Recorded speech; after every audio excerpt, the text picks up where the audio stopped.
Quel avenir pour Wagner en Afrique? C'est notre grand angle.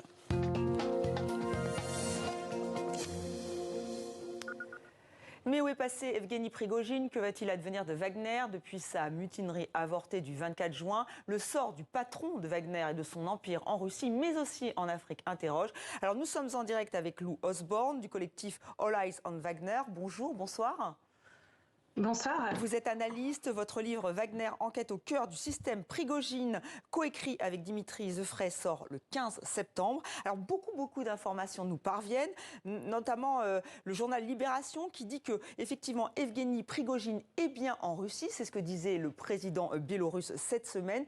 Il aurait rencontré Vladimir Poutine, mais aussi d'autres grandes sommités russes, comme le général Zolotov ou le patron des renseignements extérieurs russes. Est-ce que ça vous semble plausible? Et qu'est-ce qu'il est en train de faire? Est-ce qu'il est en train de négocier l'avenir de Wagner, justement? Oui, tout à fait. Je pense que c'est très plausible. On l'a même entendu, enfin en tout cas il a été rapporté qu'il est allé récupérer les biens qui lui ont été saisis lors des perquisitions peu après la mutinerie.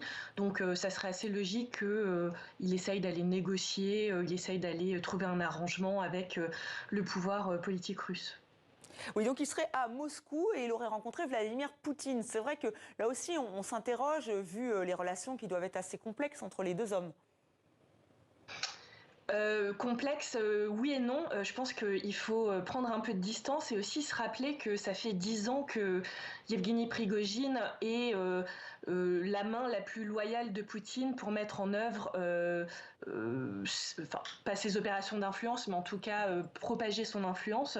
Donc je pense que ça, aujourd'hui, ça pèse quand même relativement lourd dans ce qui est en train de se jouer. C'est un homme du sérail qui est maintenant vraiment à l'intérieur des cercles politiques russes. Et donc, je pense qu'il y a beaucoup de choses qui se jouent qui sont quand même très compliquées aujourd'hui à comprendre quand on est à l'extérieur. Oui, effectivement, puisque Vladimir Poutine avait quand même parlé d'un coup de poignard dans le dos en parlant d'Evgeny Prigojine et de sa mutinerie avortée. Oui, tout à fait. Et le fait qu'il d'ailleurs fasse une déclaration très dure au lendemain de la mutinerie est un signe. Vladimir Poutine est connu pour avoir dit qu'il y avait une chose qu'il ne tolérait pas dans le monde, c'était la trahison. Donc c'est certain qu'il va y avoir des conséquences et qu'il n'a pas fait ce discours de manière gratuite. Mais on est aussi dans une relation où le groupe Wagner, ce que Yevgeny Prigojine a construit, est utile à la Russie depuis une dizaine d'années. Donc on peut vraiment imaginer qu'il y a aujourd'hui des négociations qui ont lieu, puisque ça serait assez catastrophique pour le pouvoir russe de perdre de manière abrupte tout ce qui a été construit depuis 10 ans. Donc à mon avis, Prigojine a quand même un certain nombre de cartes à jouer en main, exactement. Oui, alors juste avant de parler effectivement de la présence de Wagner en Afrique, c'est vrai qu'on le disait dans la première partie de 64 minutes, on attend Prigojine, on attend ces hommes en Biélorussie, ils ne sont pas là. Alors on a cette déclaration d'un de ses commandants qui dit qu'ils sont en vacances. Là aussi, ça peut laisser perplexe, non? Oui, je pense qu'il y a beaucoup d'influence au sens opération d'influence des informations qui ont lieu.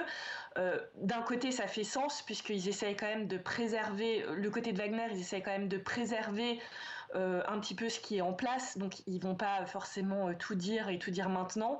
On a même entendu des choses un peu folles, comme le fait que ça serait le double de Prigojine qui en fait était à Minsk pendant que Prigojine était réellement en Russie. Donc, enfin, vous comprenez bien qu'il y a un niveau quand même de complexité assez important. D'un autre côté, sur les images satellites, on voit qu'il se passe des choses quand même sur les camps biélorusses.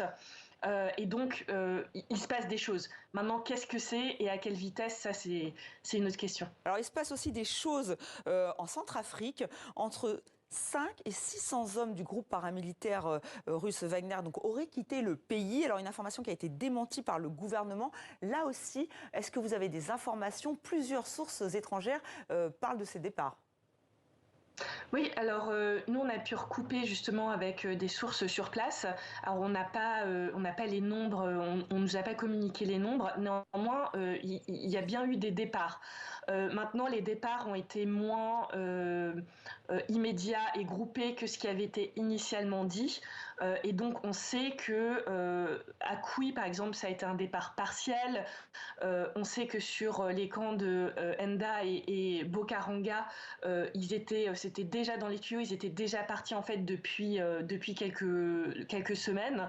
Donc oui, il y a eu des départs. Non, ils n'ont pas été tous d'un coup groupés. Ils ont plutôt été étalés et on pense, nous, qu'il s'agit en fait plutôt d'un mix de gens qui partent définitivement du groupe Wagner ou du moins qui rentrent en Russie et d'un mix de rotation potentielle qui était planifiée. Et ça, en fait, on l'avait vu aussi au Mali le week-end de la mutinerie où il y avait déjà des rotations d'avions qui se faisaient avec un certain nombre de personnes arrivant et partant. Et ce qui est le plus probable, c'est que c'était des rotations en fait planifiées.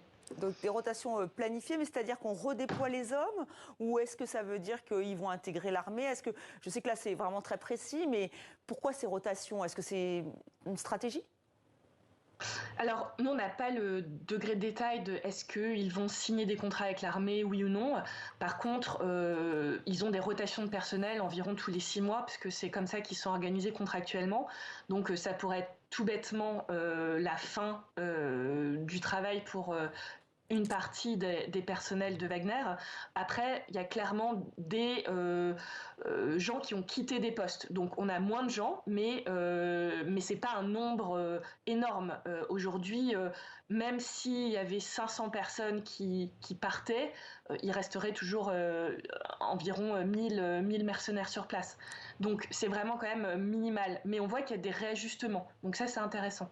Alors, Lou Osborne, est-ce que l'armée russe, les autorités russes vont reprendre le contrôle de ces troupes qui sont en Afrique et donc de la manne qui les accompagne, c'est-à-dire quand même de l'or, des diamants, tout le volet économique finalement de cette mafia de Prigojine? Ça me paraît être relativement compliqué dans le sens où reprendre la main sur la partie sécuritaire, ça c'est entre guillemets relativement facile puisque ça rentre vraiment dans le périmètre de ce que ferait un ministère de la Défense avec une armée. Donc de ce point de vue-là, ils peuvent toujours faire signer des contrats et reprendre la main dessus. Maintenant, il y a quand même deux problématiques assez importantes à mon sens qui se posent. La première, c'est reprendre la manne financière qui a été créée en Afrique. Cette manne, en fait, elle est aujourd'hui créée via des sociétés qui appartiennent au groupe Concorde, le groupe de Yevgeny Prigojine. Donc même si ils décident de mettre la main sur l'empire de Prigojine, ça va prendre du temps. Je veux dire, créer une société ou fermer une société ou transférer des actifs d'une société à une autre, ça prend du temps et d'autant plus dans ces pays-là. Donc clairement, ça ne va pas se faire là dans la semaine qui arrive. La deuxième chose, c'est que s'ils reprennent vraiment la main en tant qu'armée russe, il va se poser maintenant la question des exactions. C'est parce qu'avant, Autant... il y avait une ambiguïté. C'est-à-dire que c'était Tout à un fait. secteur privé. Et d'ailleurs, pendant longtemps, Vladimir Poutine a dit qu'il n'avait rien à voir avec Wagner et que ce n'était absolument pas lié aux autorités russes. Tout à fait, tout à fait. Et donc aujourd'hui, déjà, en admettant qu'en fait, il est derrière le financement de Wagner, que en gros Wagner c'est l'État russe, en l'admettant publiquement à la télé, ça pose déjà la question maintenant, enfin ça pose plus la question, maintenant je veux dire la responsabilité est quand même relativement établie sur les exactions du passé, mais elle va être encore plus présente si demain le groupe Wagner est contrôlé par l'armée russe formellement et qu'il se passe des choses, eh ben, ils pourront aller frapper à la porte de l'ambassade russe en demandant des comptes. Donc ça risque de quand même changer un petit peu les dynamiques qu'on voit. Vous ne croyez pas à une nationalisation finalement du groupe Wagner par la Russie, par les autorités russes? Ouais, ça serait totalement possible. Je veux dire, ils l'ont fait dans le cadre. C'est pas le premier oligarque qui tombe. Hein. Il y a eu quand même pas mal d'oligarques qui sont tombés par le passé. Donc, l'État russe peut très bien décider de tout prendre. Je veux dire, ils l'ont fait pour d'autres. Mais aujourd'hui, tout ce qui est, par exemple, les mines, le bois, même les activités de bière qu'ils ont en Centrafrique, ça, c'est pas fait en Russie. C'est tenu aujourd'hui par des sociétés qui sont créées et établies localement. Donc, il va falloir transférer toute une partie, en fait. Ça va pas se faire du jour au lendemain. Oui, c'est Mais ce que c'est vous dites, c'est complètement que le côté possible. financier est compliqué, mais pourtant, il y a de nombreux dirigeants africains qui sont attendus pour le deuxième sommet Russie-Afrique. Hein, c'est les 27 et 28 juillet. Là, il y a peut-être des tractations qui vont se faire au plus haut niveau. Alors, il va peut-être y avoir des tractations. Je pense que c'est un sommet qui va être très intéressant à observer, à regarder, notamment dans les rapports justement qui vont être créés entre les dirigeants, principalement de Centrafrique et du Mali notamment, sur comment ils vont intervenir, quels sont les messages aussi qui vont être donnés à ce sommet.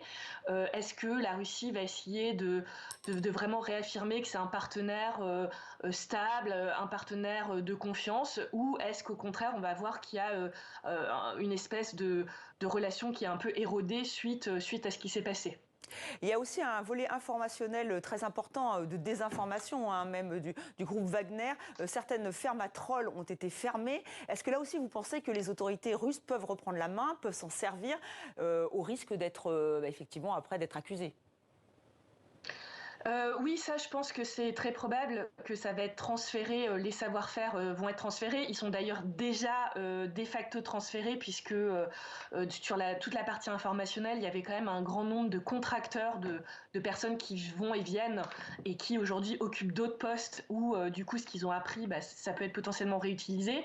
Ce qui a été très intéressant, c'est les déclarations de la directrice de Russia Today qui a rappelé le professionnalisme de tous les personnels du groupe plutôt médiatique de Prigojine et qui leur a ouvert les portes en disant qu'ils étaient les bienvenus pour venir travailler chez eux.